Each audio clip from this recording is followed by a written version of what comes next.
अब बस अगर कुछ बाकी है तो महाराष्ट्र में औरंगजेब का हिसाब करना रह गया है। महाराष्ट्र के उप मुख्यमंत्री देवेंद्र फडणवीस किसी को औरंगजेब की औलाद बोलने लगे।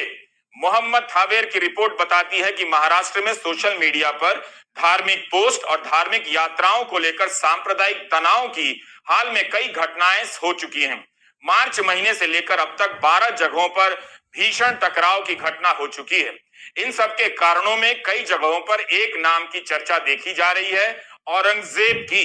हालत यह हो गई है कि सोशल मीडिया पर किसी ने औरंगजेब की तारीफ कर दी तो बीड में बंद का ऐलान कर दिया गया।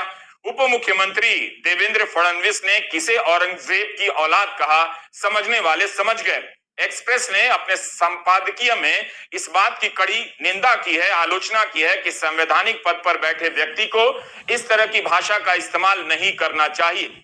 अगर भारत की अर्थव्यवस्था इतनी शानदार तरक्की कर रही है, तब इसी की बात ज्यादा क्यों नहीं हो रही है? क्यों गोदी मीडिया के जरिए देश को कभी लव जिहाद तो कभी टीपू सुल्तान और कभी औरंगजेब की बहस में झोंका जा रहा है? अगर इस देश को औरंगजेब का एक्सपर्ट ही बनना है तो एक काम कीजिए, सारा काम छोड़ दीजिए। औरंगजेब पर जितनी भी किताबें छपी हैं, दस्तावेज हैं, उसे पढ़िए और भूल जाइए कि आपकी कमाई कम क्यों हो रही है, क्यों आपकी बचत सूखती जा रही है। इसमें हम आपकी थोड़ी मदद कर देते हैं। एक ट्विटर हैंडल है इंडियन मुस्लिम हिस्ट्री, इस पर औरंगजेब पर लिखी गई कई किताबों की जानकारी दी गई है। जैसे आप जादूनाथ सरकार की 5 खंडों की औरंगजेब की जीवनी द हिस्ट्री ऑफ औरंगजेब पढ़ सकते हैं। ये किताब भाजपा की वेबसाइट पर भी उपलब्ध है। फिर आप पढ़ने से क्यों हिचक रहे हैं, पढ़ लीजिए। शॉर्ट हिस्ट्री ऑफ औरंगजेब भी पढ़ लीजिए जो जादूनाथ सरकार की है। और अगर संक्षिप्त में जानकारी चाहते हैं तो ऑड्री तुर्स्के की किताब Aurangzeb the man and the myth भी खरीद सकते हैं। संवाद प्रकाशन ने तो इसका हिंदी अनुवाद छाप दिया है, आसानी से इंटरनेट पर उपलब्ध है। इसके अलावा रिचर्ड ईटन की शानदार किताब इंडियाज इस्लामिक ट्रेडिशंस भी पढ़िए, जरूर पढ़िए। अगर पुराने दस्तावेजों को पढ़ना चाहते हैं तो साकी मुस्ताद खान की मासिरे आलमगीरी पर भी नजर डाल लीजिए। इसका अनुवाद सर जादूनाथ सरकार ने ही किया है। औरंगजेब की मौत के कुछ साल बाद लिखी गई थी ये किताब। ये भी भाजपा की वेबसाइट पर है। बताइए, किताबों की कमी नहीं है। औरंगजेब के पत्रों पर भी काम हुआ है। आप इसके लिए रुकाते आलमगीरी भी पढ़ सकते हैं। एनएस इनामदार की किताब शहनशाह तो मराठी में भी है, अंग्रेजी में भी है। एम अतहर अली की किताब the Mughal nobility under Aurangzeb भी पढ़ लीजिए। बाकी किताबों की जानकारी भी आप इस ट्विटर हैंडल से ले सकते हैं जिसका नाम इंडियन मुस्लिम हिस्ट्री है। और एक नहीं, सभी किताबों को पढ़िए, तब देखिए कि इन्हें पढ़ने के बाद आप झगड़ा करने लायक बन जाते हैं या समझने लायक बन जाते हैं। 9 साल से जनता को इन बहसों में उलझाया जा रहा है। बेहतर है आप इन किताबों को अगले 9 महीने में पढ़ लें ताकि इस बहस में अच्छी तरह भाग ले सकें। रही बात अर्थव्यवस्था की, तो उसके बारे में बहस का टाइम ही नहीं आएगा, केवल हेडलाइन छपकर आएगी। भारत के नौजवानों को यह समझना होगा, खासकर हिंदी प्रदेश के नौजवानों को, जिनके हिस्से दुनिया का सबसे घटिया स्कूल और सबसे घटिया कॉलेज आता है, उन्हें जान लेना चाहिए कि औरंगजेब तो इस दुनिया से 316 साल पहले चला गया। उसके बारे में जानना है तो लाइब्रेरी में बैठकर पढ़िए, सड़क पर आकर जानकारी हासिल करेंगे, तनाव पैदा करेंगे तो औरंगजेब का कुछ भी नहीं बिगड़ेगा।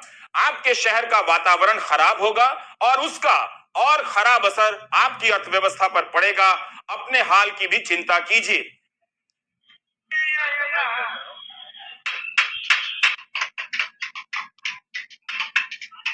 आपके स्क्रीन पर आम जनजीवन की तस्वीरें हैं। ऊपर ऊपर देखने से हो सकता है कि सब ठीक ही लगे, लेकिन यह उस आम जनजीवन की तस्वीर है जिसे पता ही नहीं कि वह किस क्लास में आता है, मिडिल क्लास में या लोअर मिडिल क्लास में या गरीब वर्ग में। क्या इन लोगों तक यह खबर पहुंची है कि 1 महीने की कमाई के औसत वाले देशों का जो आंकड़ा निकाला जाता है उसमें भारत का स्थान दुनिया में 65वें नंबर पर है। यानी जितने लोग कमाते हैं उनकी मासिक आमदनी का औसत निकालिए तो भारत में बहुत खराब है, लोग बहुत कम कमाते हैं। पिछले साल मई में प्रधानमंत्री आर्थिक सलाहकार परिषद द्वारा कमीशन की गई रिपोर्ट का आंकड़ा आया कि भारत में 25,000 कमाने वाला चोटी के 10% की आबादी में आ जाता है। ये हाल है आपकी अर्थव्यवस्था का, आपकी आर्थिक स्थिति का। तो सोचिए बाकी की आबादी कितने कम में गुजारा कर रही है। मार अर्थव्यवस्था पर पड़ रही है और आपसे कहा जा रहा है कि औरंगजेब के नाम पर मारामारी करते रहिए। विश्व बैंक की ही रिपोर्ट है कि भारत में 4 में से 1 युवा बेरोजगार है। भारत की जबानी कहानी बनाने में लगी हुई है या उसे कहानियों के नाम पर बनाया जा रहा है कि औरंगजेब ने ये किया तो तुम भी वही करो।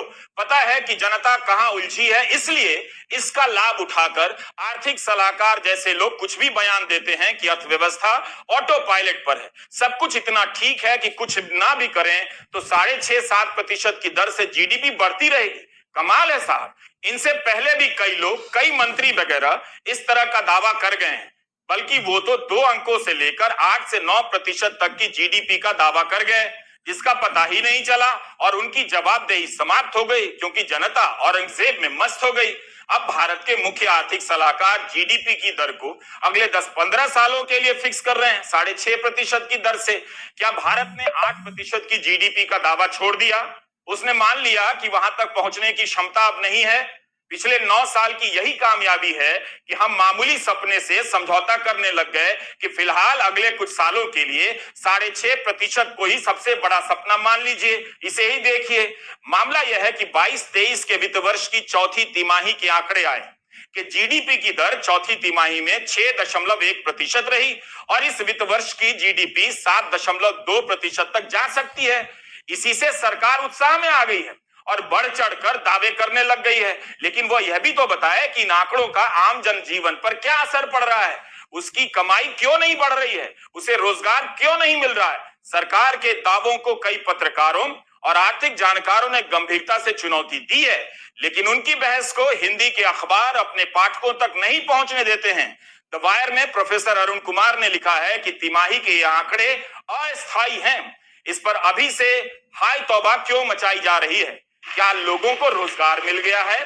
बस इस सवाल को पकड़कर प्रोफेसर कुमार सरकार की पोल खोल देते हैं। वे कहते हैं कि भारत में रोजगार को लेकर सटीक आंकड़ा नहीं मिलता।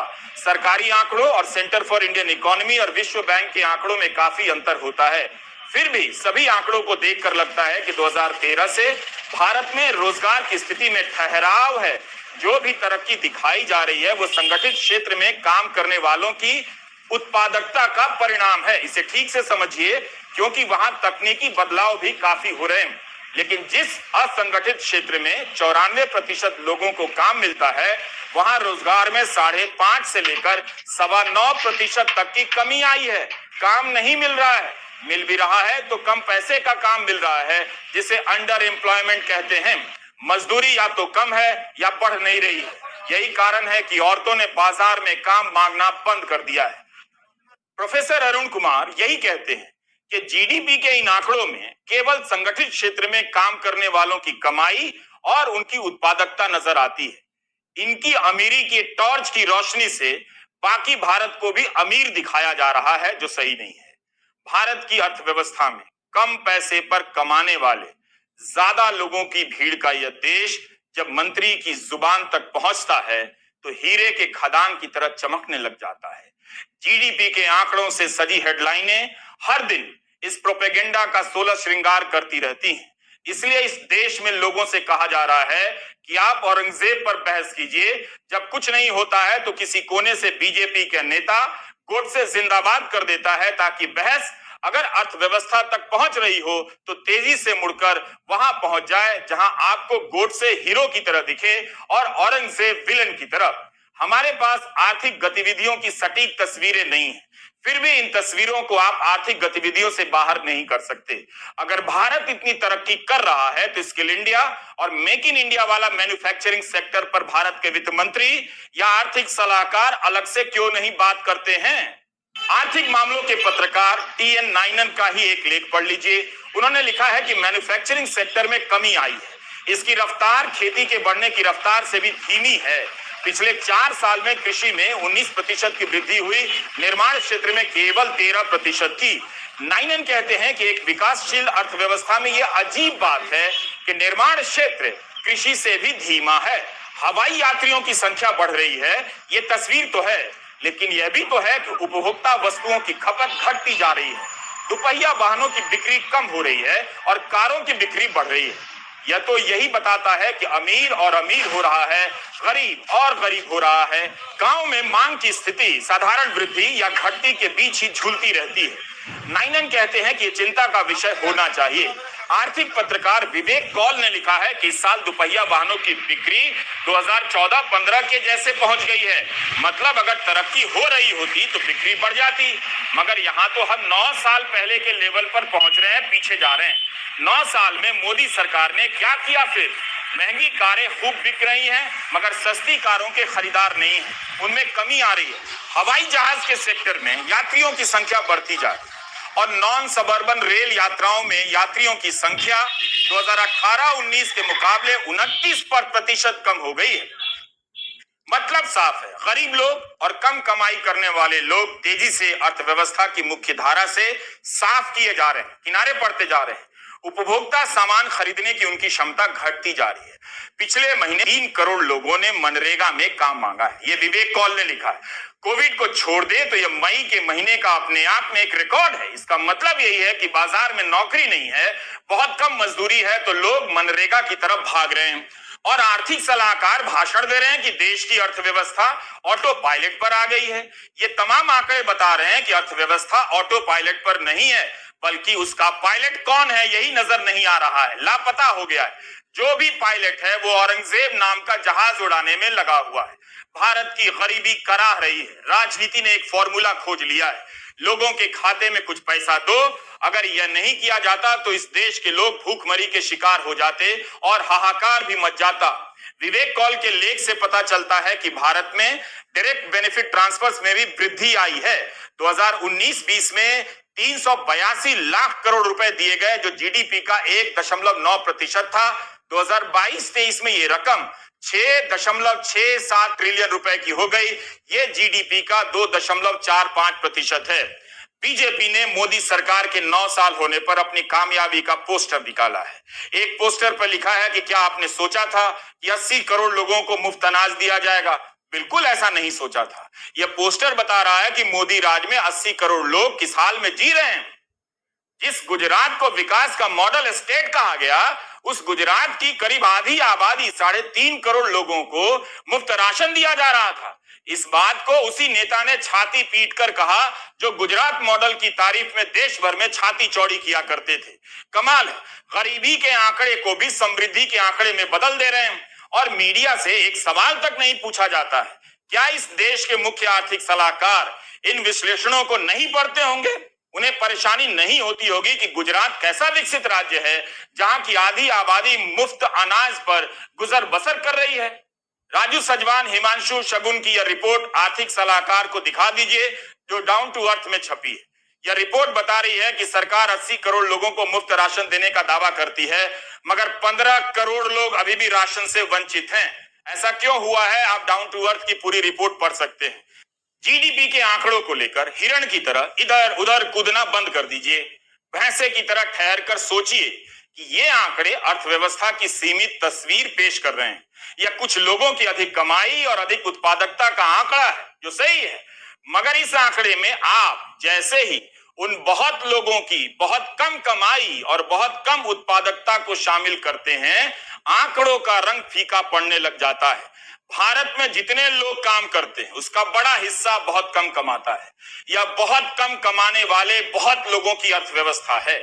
लोगों की आर्थिक तकलीफ को केवल एक ही शख्स दूर कर सकता है और वो है औरंगजेब। इसके नाम पर राजनीति तेजी से हिंदी प्रदेश के युवाओं को दंगाई कैटेगरी में झोंकने में लगी है, ताकि इस देश का युवा केवल औरंगजेब के नाम पर लड़ने के लायक बचा रहे, अपनी आर्थिक हालत को लेकर लड़ने या पूछने के लायक ही ना रहे।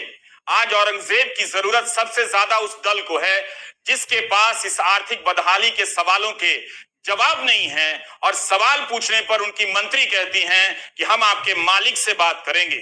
नमस्कार, मैं रवीश कुमार।